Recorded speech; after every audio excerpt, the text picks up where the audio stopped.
and verse 7. It reads, "Oh, that the salvation of Israel were come out of Zion, when the Lord bringeth back the captivity of his people. Jacob shall rejoice, and Israel shall be glad," man. This is what we waiting on, man. You blacks, Hispanics, and Native Americans that's in this word, that's keeping the faith in the Lord has a deliverance coming towards us, man. He has a deliverance coming towards you, and this is what we waiting on, man. We waiting on to be delivered out of our captivity.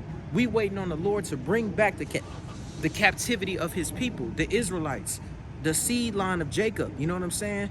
This is what we waiting on, man. But, you know, we got to understand why we in this position, you know, because our people don't really understand that we still in slavery.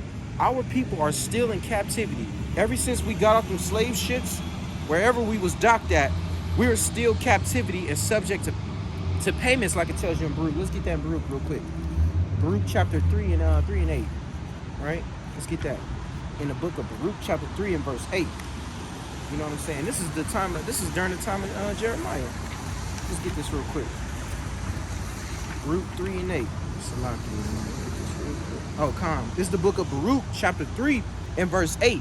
It says, "Behold, we are yet this day in our captivity, where thou hast scattered us, for a reproach and a curse, and thou shalt be subject to payments, according to all the iniquity of our fathers, which departed from the Lord our God."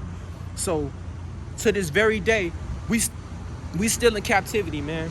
Wherever we was docked at on them boats, we still in slavery. We still in this captivity. You know, our people, they don't understand mentally that we're still in slavery. Although we may not have chains on our arms, we still mentally slaves and subject to payments, like it tells you, in this society or wherever we at in the world. You know what I'm saying? And it's because of our iniquities of our fathers, which is really us on a spiritual level, being regenerated back here on earth. You know what I'm saying? So our forefathers have sinned. What is that talking about, man? That's talking about the time during Deuteronomy with Moses. When you go back to let's go back to chapter 2 in Baruch, same book. Let's go to verse 28. Baruch chapter 2 and verse 28. It says, "As thou spankest by the servant Moses in the day when thou didst command him to write the law before the children of Israel, saying, If ye will not hear my voice, surely this great multitude shall be turned into a small number among the nations, where I will scatter them." You see that? So that's letting you know right now that we were scattered, man. And it's because we broke the commandments. You know what I'm saying? Let's take it back to the basics. The commandments. We broke the commandments. Moses gave us a warning. You know what I'm saying? And if you're hearing this for the first time, you might want to pay close attention to what's being brought out right now, because our people don't know why we're in these conditions that we're in. And the Lord is raising up servants to teach this truth to his people. You know what I'm saying? So let's get this real quick in Deuteronomy 28th chapter, right? Now this is right after Moses took us out of Egypt, right? So he parted the Red Sea, and we was on Mount Sinai. They gave us the commandments, and this is what Moses said. He said, "But it shall come to pass, if thou wilt not hearken unto the voice of the Lord thy God, to observe to do all of his commandments and his statutes, which I command thee this day, that all these curses shall come upon thee and overtake thee." So Moses warned us. He said, God just saved y'all out of Egypt, right? But if y'all don't keep these laws, statutes, and commandments, you guys will be cursed as a nation of people. You know what I'm saying? And then when you go through the curses, it's going to identify the things that we're going through in 2023. To this very day, we're going through these curses. You know what I'm saying? So, like, for example, let's go through some curses. We're going to get, we got 15. Let's get 16. Now, this is the milk, man. You know what I'm saying? So, check this out. Moses said, if y'all don't keep the commandments, right? Hey, verse 16, it says, "Cursed shall thy be in the city, and cursed shall thy be in the field." So in 2023, who's cursed in every city that you go to? Who's living in the ghettos, in the slums, getting shot down by the police? They can't afford money to get on the 33 the bus, you know what I'm saying? We getting well on welfare. We're living worse. We in the hoods and the ghettos and the slums. Not only in America, but all throughout the world. In Brazil, in Rio, our people are still living in the worst. Mexico, you know what I'm saying? Even in certain parts of different locations like China, wherever our people was brought, we still under these curses. It says, and cursed shall thy be in the field.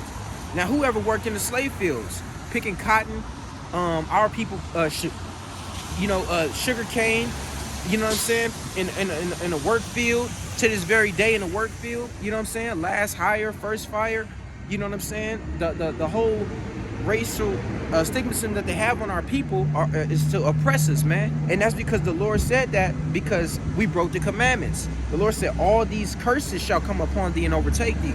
That's why these things are happening. And our people, they don't understand why these things are happening. And it's written in the scriptures, you know? So this is why we in America right now, you know, let's get another curse. Let's get 29. This is the book of Deuteronomy 28 and 29, right? It says, and thou shalt grope at noonday, as the blind gropeth in the darkness, right? And thou shalt not prosper in thy ways, and thou shalt be only oppressed and spoiled evermore, and no man shall save thee. Who is that talking about? What people are going through this curse? You know what I'm saying? You got to ask yourself that. Who are going through these curses, man? And that's us, the blacks, Hispanics, and Native Americans. We are the Israelites that made a covenant with Moses, man. Let's get 68. The nail in the coffin, like we always say this. This is Deuteronomy 28 and 68. It says, and the Lord shall bring thee into Egypt again with ships. You know what I'm saying? It says the Lord shall bring thee into Egypt again with ships. Who went into slavery on slave ships? And that word Egypt means bondage. You know what I'm saying? Like who was in Egypt during the time of bondage? You know what I'm saying? When we was in slavery in Egypt, we were building those damn pythons and Ramesses, like it says, those different monuments over there, those pyramids, those Egyptian statues. We were in servitude in ancient Egypt. The Lord is saying in 68, he delivered us out of Egypt, but if we don't keep the commandments, we will go back into Egypt again with ships. So-called slavery coming into America on slave ships. That was a prophecy that Moses spoke about that came to pass. It says, by the way whereof I spake unto thee. Hey, Moses said, the same way I said it's going to happen, that's how it's going to happen, just like that. It says, thou shalt see it no more again, meaning we won't see our homeland again. We would be taken to different lands where we didn't even know, and we would never see our homeland again, right? It says, and there, meaning when you get off them slave ships, ye shall be sold unto your enemies. And who was we sold to when we got off them slave ships? The so-called white man, the so-called Chinese man, the so-called Arab man. These curses are left for us as blueprints to get back to who we are. These things, this is history in the Bible. You know what I'm saying? It says, and you shall be sold unto your enemies for bondmen and bondwomen, and no man shall buy you. Meaning nobody's going to be able to redeem us out of these different situations. You know what I'm saying? Everywhere we were taken, we would never be able to get out of these situations. Only until the Lord returns for us, man. And that's what we're going into. The Lord is gonna bring us back from this captivity that we in. We're not gonna be here in America forever. You know what I'm saying? And let's get this real quick, because you know the Lord did this to us as punishment, right? Let's get 2 Samuel chapter 7. Let's get 7 and 13. Because the Lord did this as a punishment for us, right? He did this to a punishment to punish us, you know, because we committed iniquity. And that's why we going through these things that we going through, these different curses. This is the book of 2 Samuel chapter 2 and chapter 7 and verse 14. It says, I will be his father, and he shall be my son. If he commit iniquity, I will chasten him with the rod of men and with the stripes of the children of men. Meaning the Lord is going to use these other nations to beat us. You know what I'm saying? To punish us, to correct us if we commit iniquity. That's why we're being oppressed by these different nations, because the Lord is doing these things to chastise us. You know what I'm saying?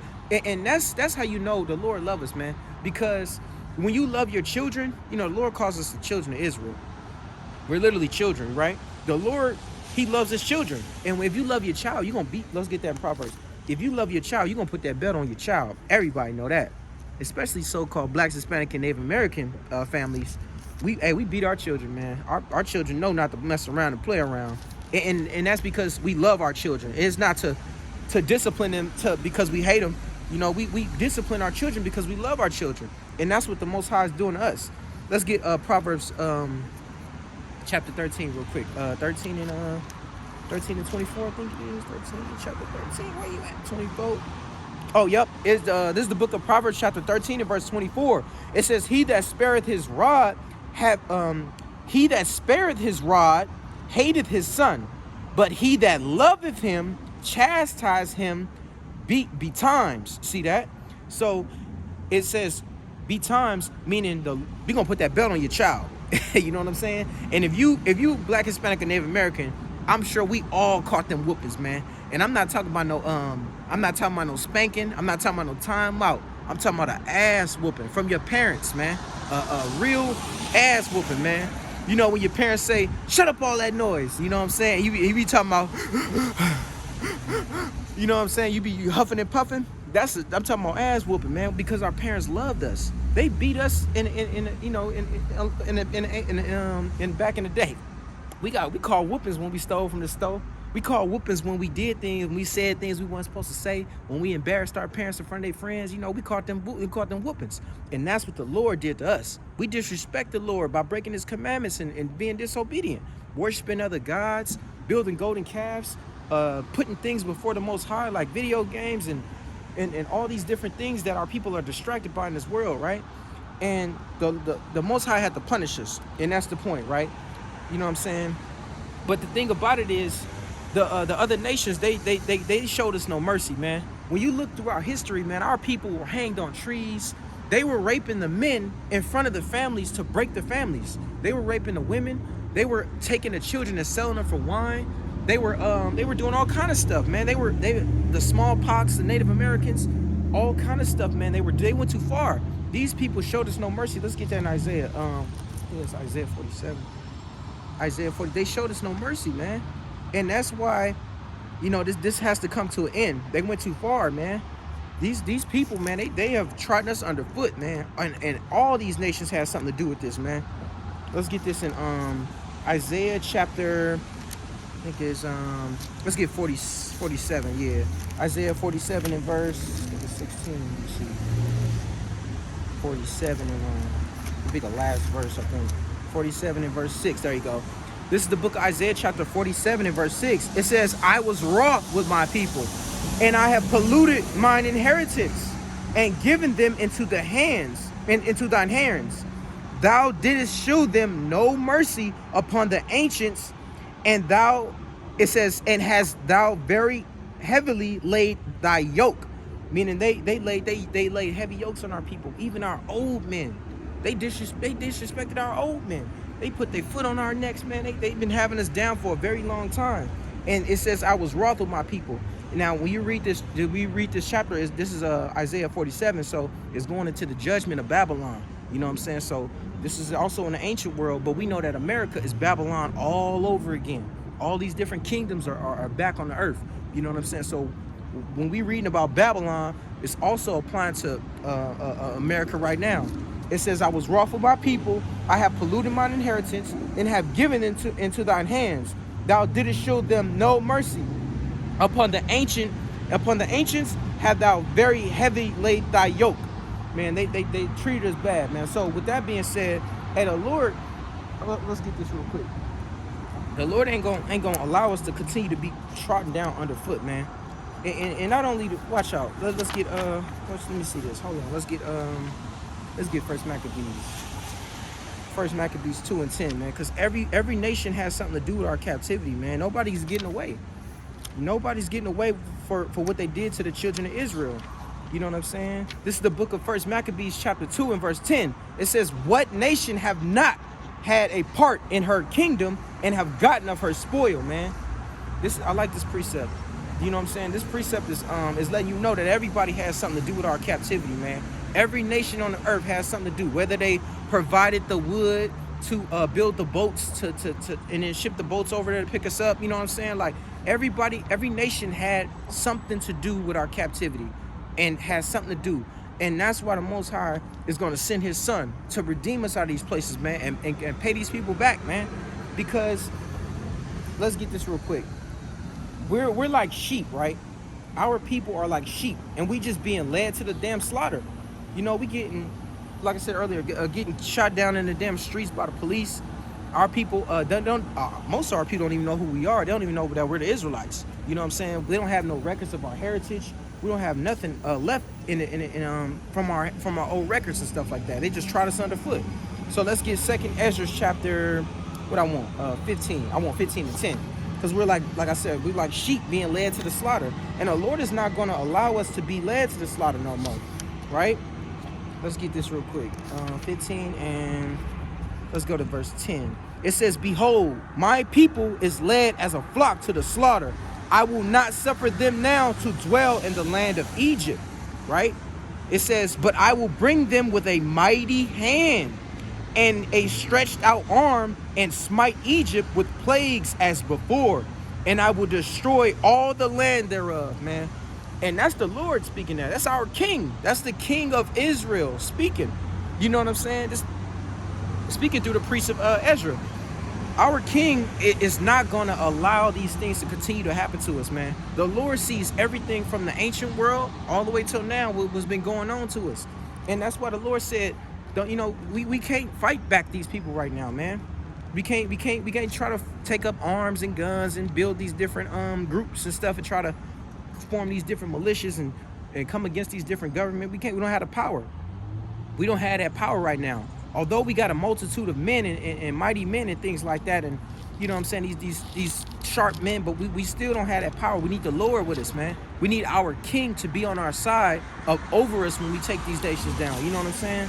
But let's get this in Deuteronomy 32 and 35 real quick, because vengeance is of the Lord. You know what I'm saying? Check this out. It says, to me belongeth vengeance. It says, and recompense. Their foot shall slide in due time. And it says, in due time, for the day of their calamity is at hand. And the thing that shall come upon them, make haste, man. This is our God talking, bro. This is in the book of Deuteronomy.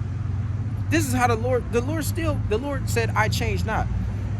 The Most High said, the vengeance belong to him. Their foot shall slide in due time. What does that mean? The Lord said he's going to catch them slipping, man. When they off guard. He going to catch them when they off balance. You know what I'm saying? He going to catch them slipping. That's basically what that's saying. The Lord said he going to catch these nations slipping, and he going to, their foot shall slide in due time, and the thing that shall come upon them make haste, man. So don't worry about taking up no arms. Don't worry about trying to fight back. All we got to do is what? Is keep the commandments. Keep the commandments and wait on our king, man. Wait on our king. The Lord got a cake baked for these people, man, for what they did to us, man. You know what I'm saying? So we can't take up arms. We got to let the Lord deal with it. So let the Lord deal with it. You know what I'm saying? Don't be trying to, because the spirit may hop on you. You may want to fight back or do things and commit these mighty acts and take back the land. And no, we can't do that right now. You know what I'm saying? We got to let the Lord run the show. And the Lord is not going to allow us to continue to be trodden underfoot, right? So let's get that. So vengeance belongs to the Lord, right? So let's get another precept. Let's go to the book of Isaiah real quick. Let's go back to Isaiah 47. Because the Lord said he will not meet thee as a man, bro. He ain't meeting these people as a man. The Lord is coming with mighty angels, thousands of his saints and chariots. You know what I'm saying? Let's get this real quick. Let's go back to Isaiah 47. I might have went too fast. Moving too fast. Let's get 47 and let's go back to verse 3. 47 and verse 3. It says, thy nakedness shall be uncovered, yea, thou shame shall be seen. I will take vengeance and I will not meet thee as a man. So that's the Lord speaking, man. The Lord said, hey, he will not meet thee as a man. This is our king. This is the king of Israel that's coming back for us, man. This is real life. And the thing about it, man, these nations, they're going to be shocked, man. Let's go to that real quick. Let's go to Wisdom of Solomon chapter 2. These nations are going to be, they're going to get caught off guard, and they're going to be so shocked. They're going to have no idea what's going on, right? Let's get Wisdom of Solomon chapter 5. This is the book of Wisdom of Solomon, chapter 5 and verse 2. It says, when they shall see it, they shall be troubled with terrible fear, and shall be amazed at the strangeness of his salvation. It's talking about us, right?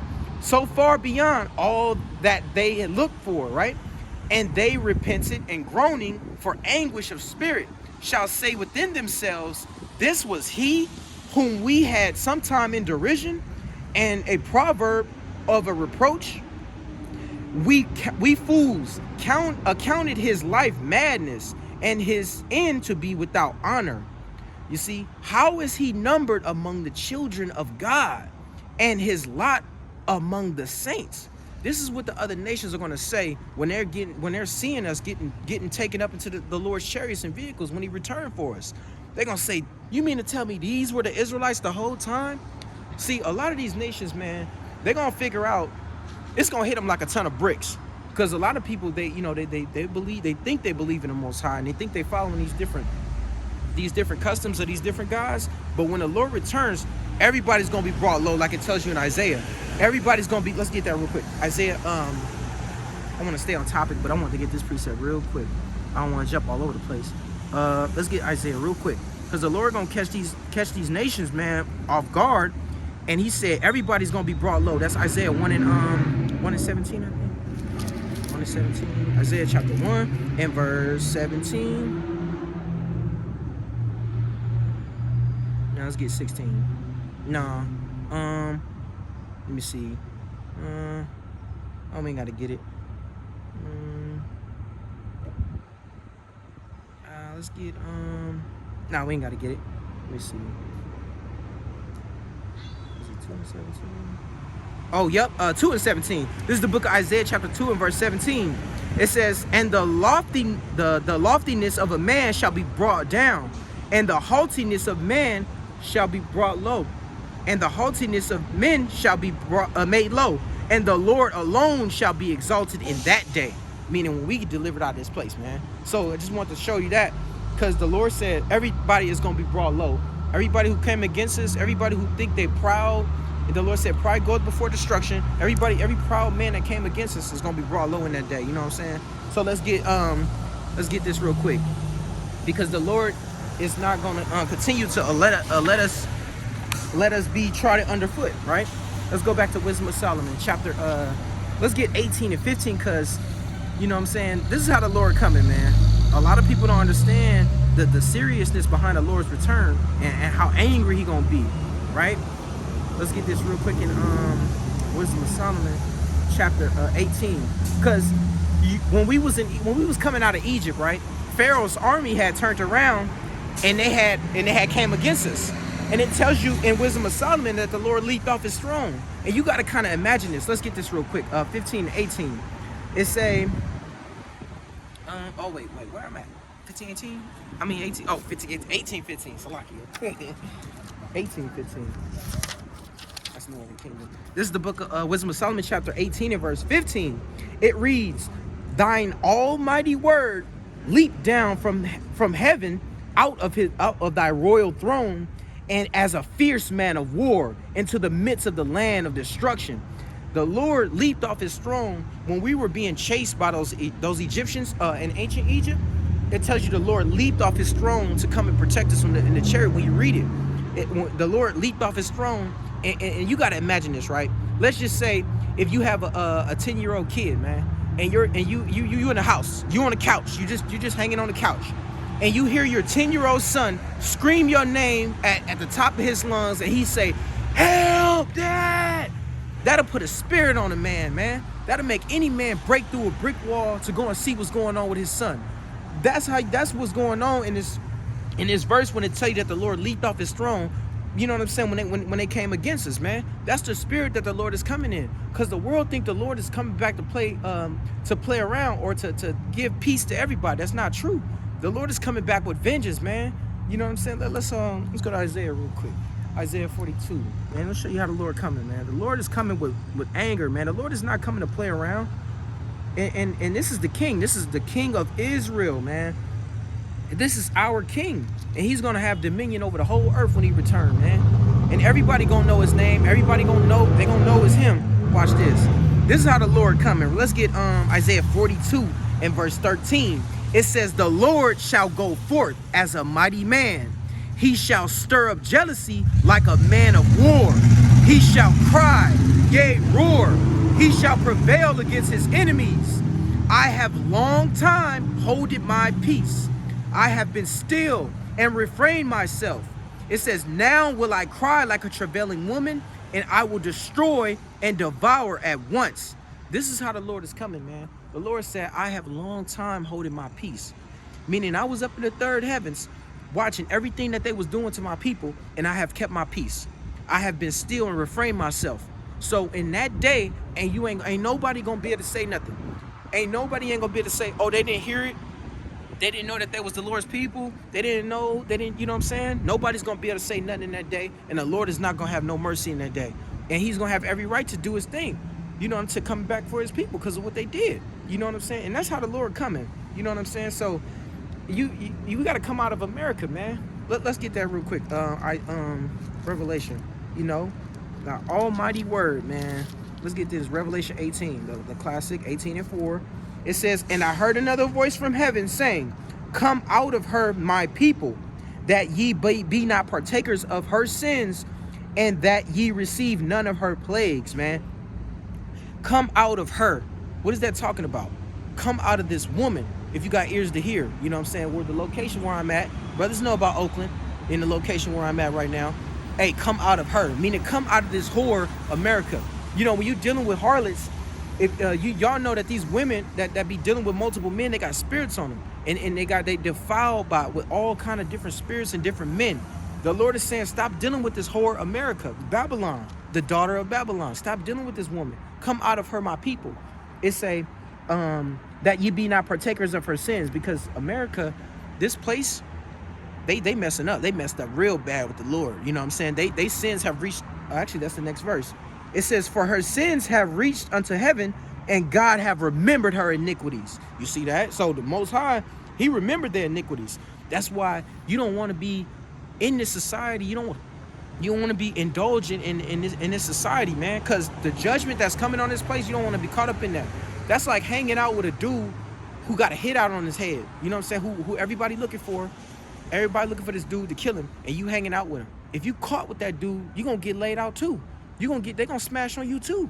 You know what I'm saying? So you don't want to get caught with America in this place. You know what I'm saying? So you got to come out of this place. Let's get Isaiah 31 and 31 and Isaiah 31. You don't want to get caught up in this place, man. You know. Now, like I said, you go through this captivity, do what you got to do to make it out of here, to survive and everything. But don't be invested in this place, man. It ain't nothing in this place for us, man. You know what I'm saying? Come out of her, my people. And that's the Lord with calling out with mercy. Come out of her, my people, giving you that warning. Let's go to Isaiah 31 and 1. You know what I'm saying? Because the Lord said, woe unto you that go down to Egypt for help, man.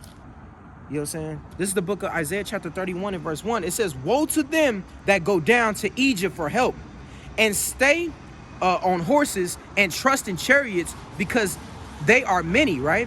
And in horsemen, because they are very strong, but they look upon the Holy One of Israel, neither seek the Lord. You see that? But they look not unto the Holy One of Israel, neither seek the Lord. The Lord said, woe unto you that go down to Egypt for help. You know what I'm saying? Woe unto you that desire the help of this place and not the Lord. Why are you worrying about getting, you know what I'm saying, you know, things in this world, and then worrying about the Lord take the world taking care of you? Let the Lord take care of you, man. The Lord is providing the wisdom, knowledge, and understanding of the scriptures, you know. Hey, James 1 and 5, if you desire wisdom, ask the Lord and he'll give it to you. You know what I'm saying? You know what I mean? Let's get that real quick. We ain't gotta get it. We ain't gotta get it. Let's close it up real quick. Let's get one more precept. Let me see. Let's close it up. Let's get the book of, let me see. Get one more precept. Let's get the classic, man. Oh, let's get the classic. Let's get Psalms. My favorite precept. Hey, Psalms chapter 24. Oh yeah, 24 and verse 8. This is the book of Psalms chapter 24 and verse 8.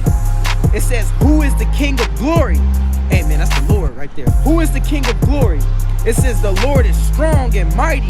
The Lord is mighty in battle, man. So this is what we're waiting on. We're waiting on deliverance for our people. And we're waiting on our king, the King of Israel. The Lord is strong. The Lord is mighty in battle. Well, so with that, hey, Brother Dixon, W5 Bay Area. Shalom, y'all. Much love.